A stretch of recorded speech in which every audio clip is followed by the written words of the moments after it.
기드온이 그와 함께한 100명이 이경초에 진영 근처에 이른즉 바로 그 파수꾼들을 교대한 때라. 그들이 나팔을 불며 손에 가졌던 항아리를 부수니라.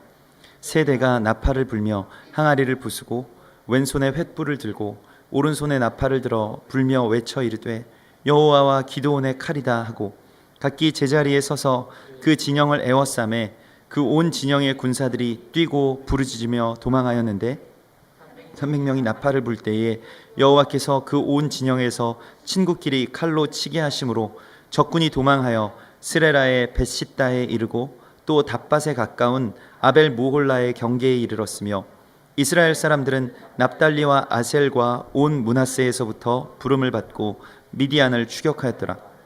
기드온이 사자들을 보내서 에브라임 온 산지로 두루 다니게 하여 이르기를 내려와서 미디안을 치고 그들을 앞질러 벳바라와 요단강에 이르는 수로를 점령하라 하매 이에 에브라임 사람들이 다 모여 벳바라와 요단강에 이르는 수로를 점령하고 또 미디안의 두 방백 오렙과 스엡을 사로잡아 오렙은 오렙 바위에서 죽이고 스엡은 스엡 포도주 틀에서 죽이고 미디안을 추격하였고 오렙과 스엡의 머리를 요단강 건너편에서 기드온에게 가져왔더라. 아멘. 이제 기드온의 이 놀라운 전쟁, 하나님께서 기드온을 통해서 마지막 때에 우리에게 주시는 놀라운 승리의 그 나팔 소리가 울려 퍼집니다. 그리고 그 나팔을 불 때에 그 300명이 나팔을 불며 항아리를 부수고 왼손에 횃불, 오른손에 나팔을 들어서 불며 외쳐 이르되 여호와와 기드온의 칼이다. 그래서 나팔과 횃불이 칼이 되는, 무기가 되는 그것을 우리 가운데 말씀하셨습니다. 그래서 300명이 나팔을 불었다라고 하는데 300명이 나팔을 불면 어떤 그 소리가 날까요? 아주 엄청난 그 강한 어떤 승리의 그 나팔 소리가 울려 퍼질 것입니다. 300 나팔 소리. 그것은 적은 숫자가 아니었습니다. 실은 군사적으로 보면 정말 적은 숫자였지만은 나팔의 숫자로 보면 엄청난 숫자의 나팔이 울려 퍼졌다는 것입니다. 그래서 이 나팔을 불었다라고 하는 것, 그 300명이 나팔을 불었다라고 하는 것, 아주 그 놀라운 우리 가운데 주신 그 은총을 그렇게 드러내고 있습니다. 그래서 그들과 한 100명이 이경초의 진영 근처에 이른즉 파수꾼들이 교대한 때라고 말씀하시는데요. 이 마지막 때에 어떤 하나님의 일들이 일어나는 시점을 우리 가운데 계시하고 있는데요. 파수꾼들이, 그러니까 대적의 파수꾼들이 교대하는 때를 우리가 주목해 봐야 됩니다. 그리고 그 때를 기다리는 것입니다. 대적의 파수꾼들이 기다리는 것, 대적의 파수꾼들이 누구냐? 이 세상의 권세와 정사와 이 어두운 세상의 그런 주관자들입니다. 근데 이 세상의 왕들이 교체되는 시기가 있어요. 바로 오늘날의 시기죠. 특별히 2013년 그러한 때인데요. 굉장히 어려운 때이고 세계적으로 모든 왕들이 다 바뀐 때입니다. 중국, 미국은 오바마가 재선됐습니다만은 아무튼 모든 세상의 왕들이, 우리나라도 대통령이 바뀐 해이고요. 그리고 지금 중동 지역에 엄청난 그 이전의 왕들이 다 쓰러지고 새로운 왕들이 세워지고 아주 말하자면 권력들이 그 다음 세대로 김정은이 등장한다던가 다음 세대로 어떻게 그렇게 바뀌는 어떤 그 시점이에요. 파수꾼들이 교대되는 그 시점입니다. 그때가 어떻게 보면 대적들이 가장 취약할 때이죠. 그 방비가 취약할 때이고 그때 우리가 해야 될 일이 있습니다. 지금 이 시기를 우리가 놓치지 말아야 되는데요. 바로 이 시기에 우리가 해야 할 일은 하나님의 나팔을 부는 것입니다. 그래서 교황도 바뀌고 북한도 바뀌고 통일교든 무슨 어디든 그 대적들의 왕들이 다 바뀌는 어떤 그 시기 가운데 우리가 깨어 있어야만 적을 칠 수 있습니다. 이때 깨어 있지 않으면 아무런 소용이 없는 것이죠. 그래서 어떤 시간 가운데 지금 한 어떤 틈이 균열이 나는, 대적의 시간 가운데 균열이 나는 이때에 하나님의 시간을 선포하는 나팔을 부는 것입니다. 그것이 우리 중요하고 우리가 오늘날 그리고 이 땅 가운데서 또 온 열방 가운데서 이러한 이 나팔 소리가 울려 퍼져야 되는데요. 이것은 이 나팔이라고 하는 것은 무엇이냐면 마지막 때에 깨어 있다는 것을 말합니다. 그러니까 그 마지막 때의 사인을 내는 것이 나팔입니다. 그러니까 나팔을 분다라고 하는 것은 결국 그 엔드 타임, 그 마지막 그 올람과 관계가 있는 것이죠. 이게 예레미야 6장 17절에 보면 내가 또 너희 위에 파수꾼을 세웠으니 나팔 소리를 들으라. 그들의 대답이 우리는 듣지 않겠노라 하였도다. 그래서 우리의 사명은 무엇이냐면 나팔 소리를 듣고 또한 나팔 소리를 내는 것입니다. 이 나팔 소리는 그 사이렌 소리와 같은 것인데요. 멈추고 피하고 또한 하나님의 그 군대로 모집되는 것입니다. 이것이 나팔입니다. 전열을 갖추고 이렇게 진격하는 것, 마지막 때의 사인이고 또한 모이는 사인이고 또한 진격하는 사인입니다. 그래서 이 나팔 소리를 우리가 구별해서 들을 수가 있어야 돼요. 마지막 때에. 이 계시록 1장에서 그 요한이 들은 것이 바로 큰 나팔 소리와 같은 주의 음성이었다. 이 계시록 1장 10절에서 큰 나팔 소리의 주의 음성을 들었다라고 말씀하시는데요. 이 고린도전서 5장 51절에서도 보라 내가 너희에게 비밀을 말하노니 우리가 다 잠잘 것이 아니요 마지막 나팔에 순식간에 호련히 다 변화되리니 나팔 소리가 나매 죽은 자들이 썩지 아니할 것으로 다시 살아나고 우리도 변화되리라 이렇게 말씀하시는데요. 중요한 것이 있습니다. 이 나팔은 한 번 부는 것이 아니에요.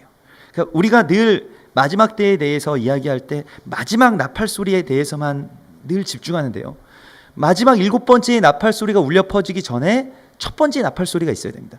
그리고 이스라엘 백성들이 그 절기 가운데 나팔절에 나팔을 불 때에 그냥 나팔절 하루만 나팔을 부는 것이 아니라 한 달 전부터 이걸 준비하죠. 그래서 매일 아침 그렇게 나팔을 불면서 그 하루를 시작하고 또한 선포하고 나팔절이 다가왔음을 그렇게 우리가 깨우치면서 계속 나팔을 불면서 나가는 것이고 마지막 나팔절이 되었을 때 나팔을 100번 붑니다. 그 나팔을 저도 그 매일 아침에 불지만은 그 나팔을 부는 것이 쉽지가 않거든요. 근데 나팔 100번을 계속 연속해서 부는 것 제가 그 실제로 나팔절에 유대인들이 나팔을 부는 그 영상을 보았는데요. 나팔을 정말로 100번을 그냥 아무 힘들이지 않고 그렇게 불더라고요. 그러니까 우리가 뭐 악기를 연주하는 것도 똑같죠. 처음 악기를 연주할 때는 이거 어떻게 하나, 뭐 이렇게 어떻게 그 손을 놀릴 수가 있나, 뭐 이렇게 생각하다가도 계속 그것이 숙달되면 나중에는 그냥 자기의 몸과 같이, 자기의 손과 같이, 뭐 자기의 입과 같이 그렇게 되는 것이죠. 그게 나팔입니다. 그래서 그렇게 그 나팔을 불 수 있게끔 우리가 무엇을 하는 것이냐? 예비를 해야 된다는 것입니다. 이 마지막 때에 대해서 우리가 손에 나팔을 들고 나팔을 그 결정적인 순간에 불 수 있으려면 그것에 대한 예비가 필요한 것입니다. 훈련이 필요한 것이고요. 예수님께서 3년 동안 사역을 하셨죠. 그렇지만 30년을 준비하셨다는 것을 우리가 알아야 됩니다. 우리가 아주 섣불리 이렇게 막 그 뛰어들고 싶어하고 우리가 쉽사리 우리의 어떠한 모든 어떤 사역을 그 펼쳐나가고 마지막 때의 어떤 결과만을 우리가 바라는데 실제로 우리에게 중요한 것은 어쩌면 30년의 그 준비 기간일 수 있습니다. 그래서 뭐 1만 시간의 법칙을 이야기하기도 하고 뭐 2만 시간의 법칙, 요즘에는 또 2만 시간의 법칙도 이야기하는데요. 1만 시간 동안 하면 남들보다 탁월한 어떤 그러한 뭐 뛰어난 어떤 선생이 될 수 있고 2만 시간을 그렇게 우리가 정말 집중해서 노력하면 뭔가 어떠한 그 마스터가 될 수 있다. 이게 어떤 자연의 법칙이라는 것을 또 모든 사람들의 어떤 법칙이라는 것을 그 요즘에 어떤 그 학자들이 그렇게 발견해 내기도 합니다. 그런데 1만 시간이라고 하는 것은 하루에 3시간 이상씩 거의 10년 그 정도 되는 시간입니다. 그러니까 하루에 3시간씩 10년, 15년 뭐 그렇게 이야기하더라고요. 2만 시간이면 정말 30년 되겠죠. 그러니까 그렇게 우리가 뭐 준비하고 또한 그 날을 기대하고 또 기다려야 할 것입니다. 그래서 마지막 때에 대한 것은 우리가 뭐 결과가 어떻고 지금 어떤 현상이 어떻고 열매가 어떻고 이러한 것들에 대해서 주로 많이 이야기를 하지만은 그러나 그 전까지 우리가 예비하는 것, 그 마지막 때를 살아가는 것이 중요할 것입니다. 지금 우리가 마지막 때에 대해서 깨어 있는 것, 그 나팔을 연습하는 것이 중요합니다. 나팔을 불어서 모으고 준비하고 연습하고, 그리고 그 어떤 한순간이 되면 오직 다른 어떤 적들이 아니라 오직 예수만 바라볼 수 있는 그 눈, 그 초점. 우리가 요동치 아니하고 막 우리를 대적들이 흔들고 분주하게 하고 건드리고 공격하고 할 때에도 오직 지금 이 순간 예수를 바라볼 수 있는 이 눈을 우리가 계속해서 훈련해야 됩니다. 그래야만 그때 나팔을 불 수 있어요. 이 집중입니다. 예수 그리스도께 대한 집중, 그것이 우리 가운데 필요합니다. 그래서 그때에 그들이 나팔을 불며, 파수꾼을 바로 교대하는 바로 그때에 그들이 나팔을 불며 무엇을 했냐면 손에 가졌던 항아리를 부수니라, 이렇게 말씀하고 있습니다. 항아리는 질그릇을 말하는 것이고, 또한 질그릇과 같은 우리의 자아를 말하는 것인데요, 자아가 이렇게 깨질 때 안에서 빛이 나오는 것이죠. 그것이 항아리를 부수는 것의 의미입니다. 계시록 2장 26절에서 2장에서 이제 두아디라 교회에게 주신 축복이 두아디라 교회에게 주신 약속이 나오는데, 이기는 자와 끝까지 내 일을 지키는 그에게 만국을 다스릴 권세를 주리니 그가 철장을 가지고 그들을 다스려 질그릇 깨뜨리는 것과 같이 하리라. 나도 내 아버지께 받은 것이 그러하니라. 주님께서 예수 그리스도께서 그 철장을 가지고 계시잖아요. 근데 뭘 하는 것이냐면 질그릇을 깨뜨리는 것. 그러니까 우리의 어떤 자아, 그리고 그 자아의 욕망들, 그 자아 속에 갇혀서 살던 것. 원래는 우리가 빛의 그러한 사자들이고 빛의 자녀들인데, 나의 자아의 그 질그릇이 그 철장으로만 깨질 수 있다는 것입니다. 그래서 내가 그에게 새벽별을 주리라. 이 새벽별은 루시퍼를 말하는 것입니다. 사단을 말하는 것이고, 사단이 그 계명성 새벽별이 되어서 이 땅 가운데 그 자기의 어떤 그 권좌를 가지고 있는데, 마지막 때에 우리가 우리 그리스도 예수의 철장, 그것은 십자가를 말할 것입니다. 그 철장, 내가 받은 것도 그러하니라. 요한이 받은 것도 그러하죠. 그 십자가의 철장으로 우리의 질그릇, 자아의 질그릇을 깨트릴 때, 그것은 그냥 단순히 내가 거듭나고 깨달아지는 것을 넘어서서 대적의 그 별을 빼앗는, 그러니까 원래 하나님을 찬양하게 되어 있었던 것들이 이제 주님께로 찬양하는 그러한 것을 주님께서 말씀하시는 것입니다. 그래서 그것에 대하여서 두아디라 교회에 남아 있어 그 약속 전에 주님께서 말씀하시는 것은 그것이 무엇이냐면, 이제 두아디라 교회에 남아 있어 이 교훈을 받지 아니하고 소위 사단의 깊은 것을 알지 못하는 너희에게 말하노니 다만 너희에게 있는 것을 내가 올 때까지 굳게 잡으라. 그것은 무엇이냐면 끝까지 남아서 주의 이 말씀, 이 언약을 굳게 잡는 것을 말하는 것입니다. 그러니까 버티는 것을 말해요. 우리가 준비한다라고 하는 것은 결국 뭘 말하는 것이냐면, 기도가 어려울 때에도 기도를 버티는 것입니다. 우리가 예배를 드리다가 보면 예배가 정말 어려울 때가 있어요. 너무 기쁘고 막 은혜가 충만하고 어떤 터치가 있고 뭐 실제로 응답이 일어나고 이럴 때는 신나고 좋죠. 그런데 어떨 때는 임재도 사라지고 기도하는 것도 힘들고 찬양도 뭐 더 이상 나가지가 않고 문이 막힐 때가 있습니다. 말씀도 마찬가지고요. 근데 그럴 때 그냥 남아 있는 것이 거기에. 그럴 때 그냥 그것을 붙드는 것입니다. 끝까지 그것을 붙들고 사단의 어떤 깊은 것들에 주목하지 아니하고, 그걸 알지 아니하고, 오직 다른 교훈을 받지 않고 예수 그리스도 그분을 붙들면서 나가는 것이죠. 우리가 이 마지막 때가 되면요, 결국에는 우리에게 주시는 어떤 이 마지막 때의 승리가 무엇을 통해서 일어날 것이냐면, 바로 그 질그릇 안에 있는 예수 그리스도를 발견하는 것으로 우리가 나아가게 될 것입니다. 이걸 어떤 말씀이냐면, 예수 그리스도의 모습이라고 하는 것은 마지막 때에 그렇게 막 화려하고 현란한 모습으로 우리 가운데 있는 자들에게서 드러나는 것이 아니라, 광야 그리고 여린 순, 뭔가 사모할 만하고 흠모할 만한 것이 없는 그곳에 그리스도 예수께서 오실 것이기 때문에, 또한 예수 그리스도께서 그러한 사람들을 통해서 역사하실 것이기 때문에 우리가 그것을 붙드는 것입니다. 그래서 실은 뭔가 어떤 거창한 사역들이 이제 뭐 펼쳐지죠. 뭐 아주 굉장한 어떤 역사와 어떤 대규모 뭐 아니면 마지막 때에 대한 어떤 큰 사역들이 펼쳐지는데, 결국 주님께서 우리 가운데 지키라고 하시는 그 자리가 어디냐, 이걸 우리가 보아야 되는 것인데요. 그것이 바로 예수 그리스도, 그러니까 예수 그리스도의 자리라고 하는 것은 어디냐면 그냥 흠모할 만한 것이 없는 그러한 자리예요. 그냥 기도하고, 그리고 사람들에게 뭐 인정받거나 그러한, 결코 그러한 자리가 아니라 그냥 어떤 거친 그 광야의 들판과 같은 곳에서 계속해서 기도하고 또 예수 그리스도를 붙들고 하는 것이죠. 마지막 때에 대해서 그 제가 선포하면서 결국엔 하나님께서 우리 가운데 주시는 그러한 메시지가 무엇이냐면, 너희가 기도하고 회개함으로 깨어 있으라는 것입니다. 근데 이것은 어떤 종교적인 화려한 것들이 아니에요. 그러니까 종교의 그 어떤 영적인 그런 체험들이나 뭔가 어떤 그러한 결과들이나 뭐 그런 희한한 것들이나 이런 것이 아니라 그냥 기도 가운데 머물러 있으라는 것입니다. 이게 사실은 좀 힘이 빠지는 일이죠. 그 기도 가운데 머물러 있는다는 것, 그 자리 가운데 계속 머물러 있는다는 것이 힘든 일입니다. 그런데 그 자리에 서서 버티고 거기에 있으라고 말씀하십니다. 오늘도 이 전쟁의 모습을 보십시오.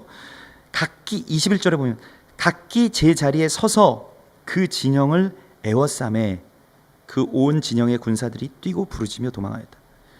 움직이는 것은 주님의 사람들이 아닙니다. 대적들이 막 뛰고 막 도망치고 막 움직여요. 막 분주하게. 주님의 사람들은 주님의 제 자리에 서 있는 자들입니다. 이게 영적인 전쟁의 원리입니다. 영적인 전쟁에서의 돌파의 원리도 이러하고요. 그 자리에 서 있으면 돌파가 일어나는 거지. 자기의 자리, 교회가 자기 자리에 서면 싸움에서 승리하게 된다는 것입니다. 제 자리에 서서 버티는 것이 전쟁입니다. 그래서 하나님이 움직이시는 것이고요. 또한 대적들이 막 움직이면서 자신들이 자멸하는 것이 마지막 전쟁, 그리고 영적인 전쟁의 원리입니다. 그러므로 우리가 있어야 할 자리가 어디인지, 또 우리가 지켜야 할 자리가 어디인지를 주님으로부터 받아서 그곳에 계속해서 서 있는 것입니다. 에베소서 6장 13절에 그러므로 하나님의 전신 갑주를 취하라. 이는 악한 날에 너희가 능히 대적하고 모든 일을 행한 후에 서기 위함이라. 그런즉 서서 진리로 너희 허리띠를 띠고 의의 호심경을 붙이고. 그래서 믿음의 전신 갑주를 쭉 취하라고 말씀하시는데, 무엇이냐면 서 있는 것이 중요하죠. 우리의 발을 붙들어서 그 제단 가운데 그렇게 서게 하는 것이 중요합니다. 마지막에 많은 미혹들이 있을 것입니다. 우리에게도 마찬가지고요. 움직여야 될 때와 서야 할 때를 우리가 잘 분별해서 주님의 음성을 들어야 할 것입니다. 중요한 것은 우리가 지금 서 있어야 된다는 것입니다. 서서 하나님의 전신 갑주를 우리가 구하면서 계속 이곳에서 버티고 서서 나팔을 불고, 그리고 횃불을 밝히기 위해서 질그릇을 그 철장으로 깨뜨리는 그러한 그 때를 우리가 기다리는 것입니다. 그것을 준비하는 것입니다. 그래서 아이압이 그 24시간 예배를 드리면서 그 처음에 아이압에서 24시간 예배 그 마이클 비클 목사님이 그 청년들과 함께 그 드리면서 처음부터 아이압이 지금의 아이압이었겠습니까? 그렇지가 않았던 거예요. 예배자들이 없었던 겁니다. 그러니까 처음부터 막 그 수백 명의 예배자들, 수천 명의 예배자들이 세계 각지에서 몰려들고 이런 것이 아니었던 거예요. 그냥 그 동역하는 청년들과 마이클 비클 목사님이 하루에 뭐 7시간, 9시간씩 그냥 그 시간을 파수한 거예요. 그렇기 때문에 24시간 예배가 열린 겁니다. 그 7년 동안 그걸 했다는 거예요. 그 7년 동안 그걸 하면서 정말 그 많이 상함도 있었겠죠. 자신들 안에. 그 예배 그렇게 드리는 게 쉬운 거 아닙니다. 우리가 하루에 뭐 3번 예배 드리는 것만 해도 정말 어느 때에는 너무 힘들다고 느껴지고 힘겹다고 느껴지는 때가 많이 있는데, 그거에 몇 배가 되는 예배를 드리잖아요. 이거 엄청난 거죠. 근데 그 안에 자신들을 희생하면서 지키는 자리가 있었다는 것입니다. 그러면 승리가 임하는 것이에요. 그래서 대적들이 뭐 가만히 두겠습니까? 그러한 장막들이 하나가 서는 것에 대해서. 우리가 가정에서 예배 한번 드리는 것도 정말 많은 영적인 싸움들이 있잖아요. 실제로 그 예배가 드려지는 것, 예배가 한번 서기 위해서 얼마나 많은 기도와 희생이 필요한지 모릅니다. 제단이 한번 선다는 것은 누군가의 죽음을 요구하는 것이에요. 그 제단의 산 제물이 죽지 않으면 제단이 열리지 않습니다. 그렇기 때문에 우리가 산 제물로서 나 자신을 온전하게 드리는 그 제물로서의 희생이 없으면 제단은 온전하게 열리지 않고, 지금 기드온과 그의 군대는 실은 전쟁터에 나가서 하나님의 제단을 그곳에 그냥 세운 것입니다. 자신들의 우수에는 나팔을 들고 왼손에 횃불을 들고 그곳에 그냥 서 있었던 것이에요. 서 있는다는 것이, 전쟁터에서 그냥 혼자서 서 있는다는 것이 얼마나 무서운 일인 줄 아십니까?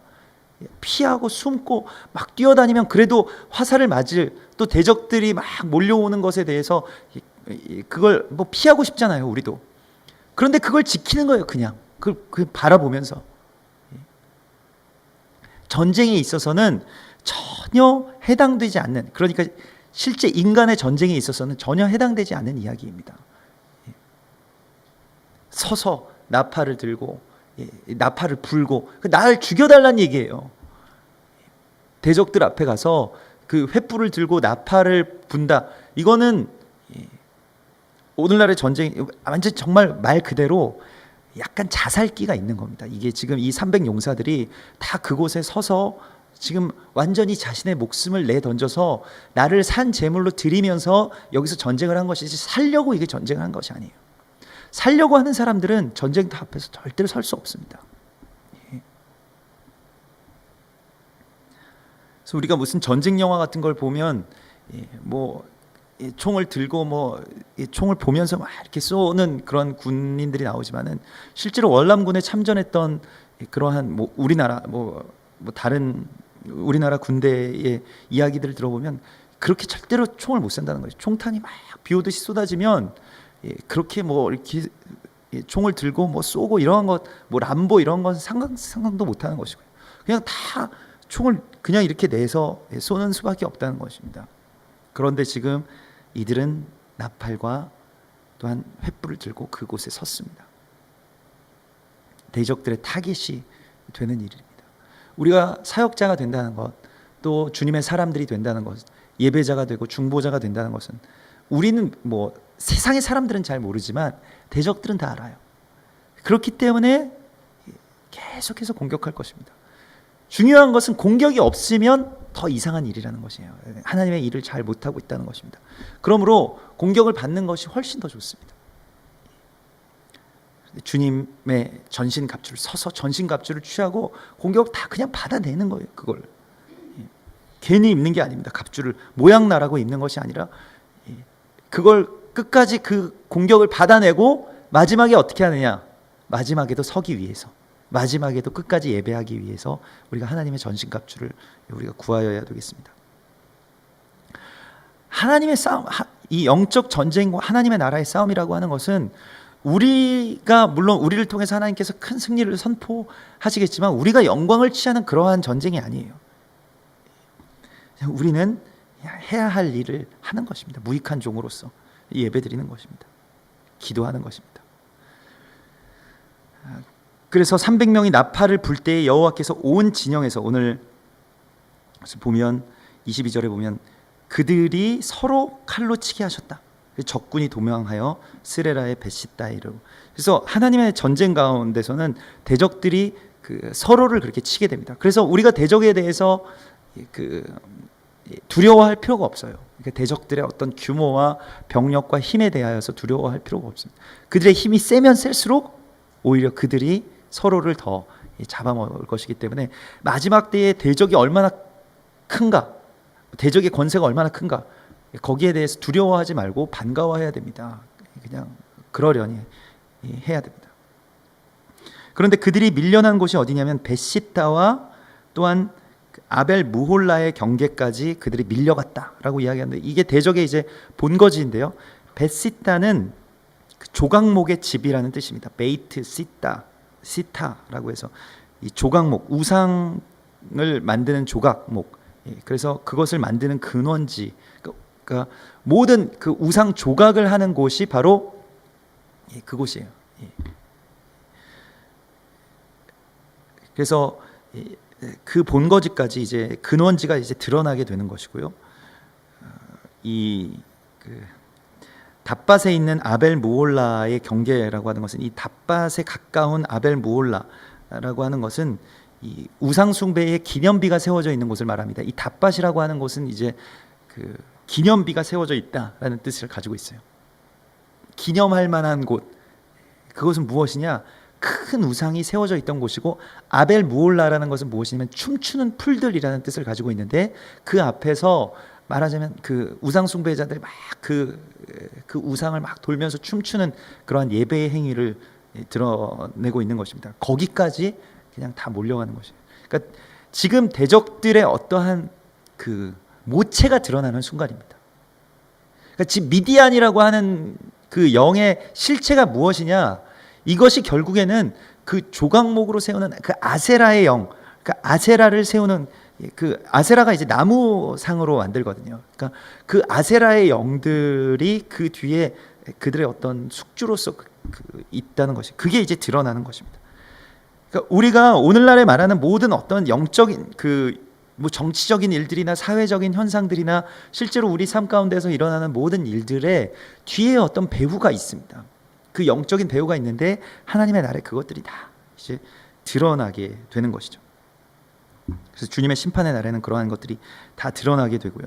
그래서 이스라엘 사람들이 납달리와 아셀과 온 므낫세에서 부름을 받고 미디안을 계속 추격하는데, 왠지 이것을 그냥 다 추격하고 그들을 죽여야 되는데 그렇지 않고 기드온이 여기서 사자를 보내서 에브라임을 깨웁니다. 에브라임 지파를 깨웁니다. 그래서 에브라임 온 산지, 그냥 지금 이 혼비 백산이 돼서 달아나는 적들을 납달리와 아셀과 므낫세의 지파가 처음부터 여기서 이제 나왔잖아요. 그러니까 그냥 추격해서 죽이면 되는데 그러지 않고 여기서 한번 멈춰요. 그리고 에브라임을 깨웁니다. 에브라임 온 산지로 두루 다니게 하여 이르기를, 내려와서 미디안을 치고 그들을 앞질러 벳바라와 요단강에 이르는 수로를 점령하라 하매, 이에 에브라임 사람들이 다 모여 벳바라와 요단강에 이르는 수로를 점령하였다. 이게 마지막 때의 전쟁의 전략입니다. 하나님의 전략입니다. 에브라임을 깨우는 것. 에브라임은 누구를 말할까요? 이방의 교회를 말합니다. 또한 이방의 교회인 우리들을 뜻하는 것이에요. 그래서 유다와 에브라임, 그래서 이 스가랴서 9장 13절에 내가 유다를 당긴 활로 삼고 에브라임을 끼운 화살로 삼았으니 시온아, 내가 네 자식들을 일으켜 헬라 자식들을 치게 하며 너를 용사의 칼과 같게 하리라. 여호와께서 그들 위에 나타나서 그들의 화살을 번개같이 쏘아낼 것이며 주 여호와께서 나팔을 불게 하시며 남방 회오리 바람을 타고 가실 것이라. 마지막 때에 기드온의 군대만으로 승리할 수 없다는 것을, 정말 기드온은 이 말씀의 구조, 이 언약의 구조를 그대로 알고 그대로 순종하는 것입니다. 여기에서 또 연합을 하는 것이에요. 여기에서 연합을 해서 에브라임과의 연합이 키라는 것을 우리 가운데 계시하고 있는 것입니다. 그 에브라임의 연합, 에브라임과 유다의 연합, 이것이 마지막 때에 한 세 사람의 모형인 것이죠. 우리가 에브라임이고요. 그래서 우리가 깨어나서 해야 할 일이 무엇입니까? 우리가 여기서 우리가 이 편지를, 전령들로부터 이 편지를 받은 것이, 교회는 이 전령으로부터 복음을 전하는 복음 전도자들로부터, 선교사들로부터, 순교자들로부터 이 편지를 받아든 것입니다. 무엇입니까? 미디안을 치고 그들을 앞질러 벳바라와 요단강에 이르는 수로를 점령하라. 이 수로를 점령하는 것, 물줄기를 점령하라는 것이고요. 이것은 은혜의 물줄기를 잡으라는 것입니다. 그래서 이제 우리가 해야 될 일은 이 수로, 그 마지막 때에 어떤 전쟁에서의 핵심이 있어요. 다윗의 군대가 예루살렘을 점령할 때, 그 시온산을 점령할 때 그곳에서 기혼 셈의 그 물줄기를 따라서 가서 점령했던 것처럼 이 수로를 찾아내고 이걸 점령하는 것이 우리의 사명입니다. 하나님의 은혜가 지금 어디로 흐르는가? 그리고 여기서 그 나루터를 점령하라고 하신 것인데요. 여기 벳바라를 점령하는 것, 이 벳바라와 요단강에 이르는 수로를 점령하는, 물길을 점령하고 그리고 그곳에 배를 댈 그 항구를 점령하라는 것이죠. 그래서 우리에게 지금 은혜의 그 여울목, 그러니까 은혜의 물줄기가 흐르고 모여드는 곳, 그리고 그곳에 그 배가 닿는 그러한 항구들을 지금 점령하라고 말씀하시는 것입니다. 그러한 어떤 점령 지역이 우리 가운데 계시하시는 그러한 지역들이 있습니다. 그래서 그것이 마지막 때에, 그것이 어떤 하나님께서 우리에게 지금 은혜가 흐르는 물줄기들과 그것을 볼 수 있는 눈을 에브라임에게 주시는 것이에요. 이 기드온과 므낫세와 이런 사람들이 사실은 전쟁에 있어서 이제 뭐 다윗의 군대도 그러하고요. 사실은 좀 억울한 일이거든요. 그러니까 다 자기들이 목숨을 바쳐서 이 승리를 다 만들어 놨는데 마지막에 뭔가 어떤 키를 돌리는 사람들은 그냥 전쟁터에 개입도 하지 않았던 사람들, 완전히 여기에 그 모병에 나오지도 않았던 에브라임이 나오게 된다는 것이죠. 그래서 좀 억울한 일이죠. 군대의 입장으로 보면 이 전리품들을 이 에브라임이 결국에 나중에 에브라임이 더 많이 챙길 거 아닙니까?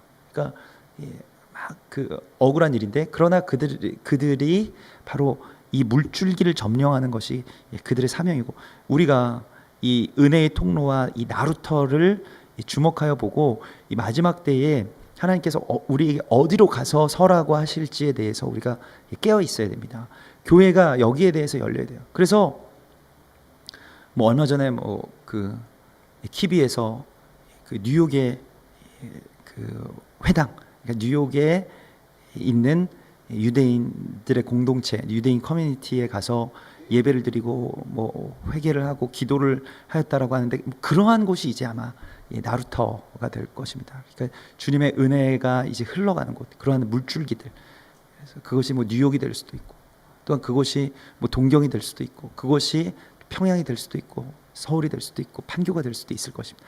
그러나 우리가 중요한 것은 우리에게 주신 사명에 대해서 잘 깨달아야 됩니다. 은혜의 물줄기가 어디로 흐르고 있는가, 은혜가 지금 어디에서 흐르는가 하는 것에 대해서, 이 생명이 어디에서 흐르고 어디에서부터 시작되고 그리고 어디에 모여들게 되는가에 대해서 우리가 그 지혜를 가지고 있어야 돼요. 여기에 깨어 있어야만 명령이 우리 가운데 임할 때에 우리가 그곳에 가서 설 수 있는 것입니다. 이 지혜를 주님께서 기도하는 자들에게, 또한 에브라임에게 이것을 주신다라고 말씀하시는 것입니다. 교회가 이 지혜를 가질 수 있도록 우리가 기도해야 할 것입니다. 아주 정확한 지점에서 기도하는 것이에요. 그렇게 그곳에서 먼저 앞서가서 그 물줄기들과 그곳을 선점하고 있어야만, 왜 그것을 선점하고 있어야 되냐면 대적들이 그리로 온다는 것입니다. 대적들이 결국 마지막 때에 어떤 그 활로를 찾지 못하는 대적들이 어디로 오게 되냐면 글로 피해들게 된다는 것이에요. 이것이 교회이고요. 이것이 은혜의 물줄기가 모이는 그 주님의 사람들의 그런 공동체들일 것입니다. 근데 이곳에 먼저 가서 우리가 기도로 준비해 놓고 있어야 된다는 것입니다. 그래서 그곳을 점령하라. 우리가 지금 무엇을 점령하여야 될지를 우리가 깊이 깨달아야 되고요. 그곳을 점령하고 있을 때, 오늘 25절 마지막 절의 말씀입니다. 미디안의 두 방백.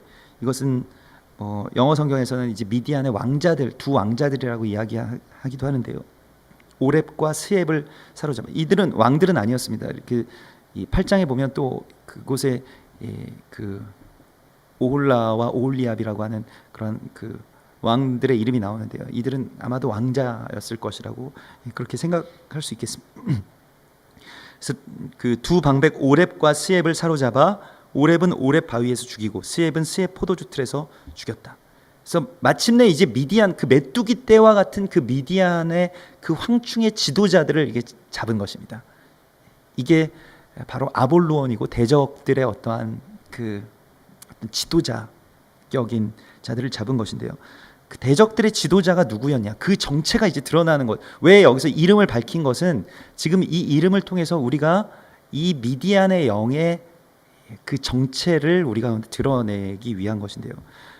오렙은 길가마귀라는 뜻을 가지고 있습니다. 검은 새, 그래서 흑암의 영을 말하는 것이고요.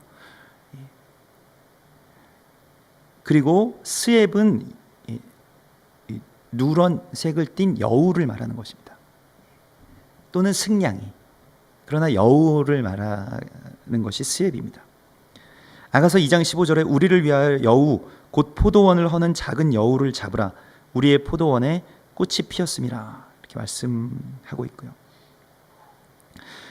마지막 때에 교회와 또한 하나님의 나라를 위협하는 이 미디안의 영, 그 미디안의 군대들, 이 황충들의 그 어떤 그 근원지, 그들의 지도자가 누구인지를 아는 것이 우리에게 정말 중요하고요.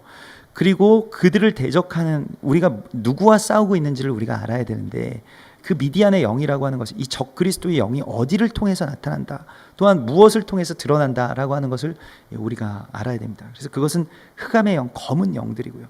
그것이 우리의 모든 어떤 특별히 문화 또는 미디어, 뭐 소설, 뭐 그림, 뭐 음악, 이러한 것들을, 오늘날의 이러한 세상에 있는 것들을 쭉 보면 그 어둠의 영들이 길가마귀와 같이 그 막 정말 날아다니고 있는 것처럼 보이는 것들이 있죠.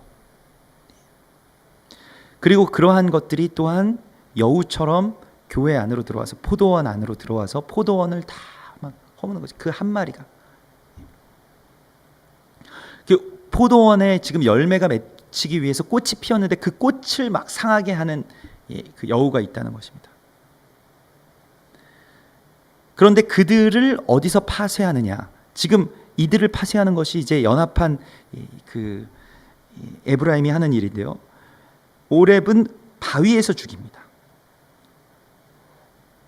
오렙은 바위에서 죽이고요. 스엡은 포도주 틀에서 죽입니다. 바위라고 하는 것이 무엇이냐면 예수 그리스도를 말하는 것입니다. 그래서 예수님께서 마태복음 21장 42절에 예수께서 이르시되 너희가 성경의 건축자들의 버린 돌이 모퉁이의 머릿돌이 되었나니 이것은 주로 말미암아 된 것이 우리 눈에 기이하다 함을 읽어본 일이 없느냐. 그러므로 내가 너희에게 이르노니 하나님의 나라를 너희는 빼앗기고 그 나라의 열매 맺는 백성이 받으리라 하고 말씀하시는데, 이 돌 위에 떨어지는 자는 깨지겠고 이 돌이 사람 위에 떨어지면 그를 가루로 만들어 흩으리라. 그래서 바로 그 돌이 오렙을 가루로 만들어 흩는 것. 그래서 이 흑암의 영은 사람의 그 어떤 이 마지막 때를 지배하는 어둠의 영들을 말하는 것이고요. 그것이 그리스도 예수 위에 떨어져서 죽는다라고 말하고 있습니다. 스엡은 어디에서 죽냐면, 스엡은 같이 죽지 않고 포도주 틀에서 죽였다. 이 포도주 틀은 그 기드온이 밀을 타작하던 곳이죠. 지금 이 다시 처음과 만나게 됩니다. 기드온이 어쩌면 두려움 가운데서, 어쩌면 그냥 무명한 자로 밀을 포도주 틀에서 타작하고 있던 때에 주님께서 만나주신 바로 그곳이죠. 포도주 틀이 어디일까요? 포도주 틀은 교회를 말합니다. 포도주 틀에서 죽였다라고 하는 것은 바로 이 교회를 허무는 이 교회를 말하는 것이기 때문에 이 여우는 교회이지만 반교회를 말하는 것이죠. 그래서 교회가 교회되지 못하게 하는 교회, 그것을 말하는 것입니다. 계시록 14장에 천사가 예리한 낫을 휘둘러서 땅의 모든 포도 송이를 거두어서 그 틀에서, 포도주 틀에 던짐에 성 밖에서 그 틀이 밟히니 틀에서 피가 나서 말 굴레에까지 닿았고 1600 스타디온에 퍼졌더라. 그 틀에서 나오는 이 밟히는 것이 무엇이냐면 그 대적이 밟히는 것입니다. 근데 대적이 어떻게 밟히느냐? 포도주 틀에서 포도가 밟히는 것을 통해서 대적이 밟히는 것이에요. 계시록에서는 그것을 순교자들의 피라고 이야기하고 있습니다. 순교자들의 피만이 음료를 취하게 할 수 있습니다. 그러니까 교회가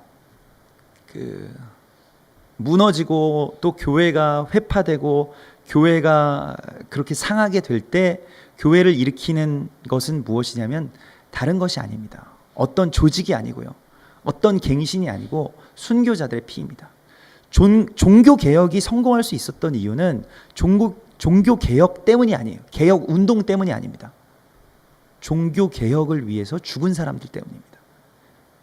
순교자들의 피 때문에, 그것이 그리스도 예수의 이 거룩한 피로 이 땅 가운데 흘려졌기 때문에 교회가 다시 살아남을 수가 있는 것입니다. 계속해서 그러한 일들이 있는 것이죠.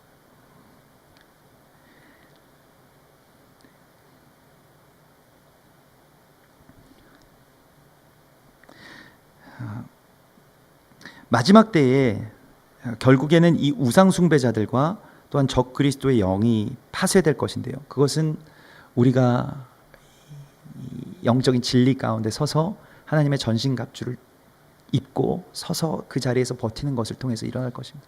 그리고 우리가 나팔을 불 때, 그리고 그 나팔을 불기 위한 예비를 할 때, 그래서 우리를 통해서 하나님의 나라가 그렇게 선포되고 성취 될 것입니다. 또한 이것은 우리가 예기치 못한 어떤 연합을 통해서 하나님께서 말씀하시는 이 연합의 구조 안에서 일어나게 될 것이라고 말씀하고 있습니다. 우리가 그 에브라임에게 또한 사자를 보낼 수 있는, 그 전쟁터에서 사자를 보낼 수 있는 순종이 우리 가운데 있어야 할 것입니다. 내가 하면 편하죠. 그냥 나 혼자서 하면 편한데, 항상 하나님의 역사는 마지막 때의 대적은 내가 스스로 죽이지 못해요. 누군가가 그 대적을 죽여주게 되어 있습니다. 이 연합의 코드를 우리가 읽지 못하면 대적들에게 마지막에는 결국 대적을 놓치거나 지게 됩니다.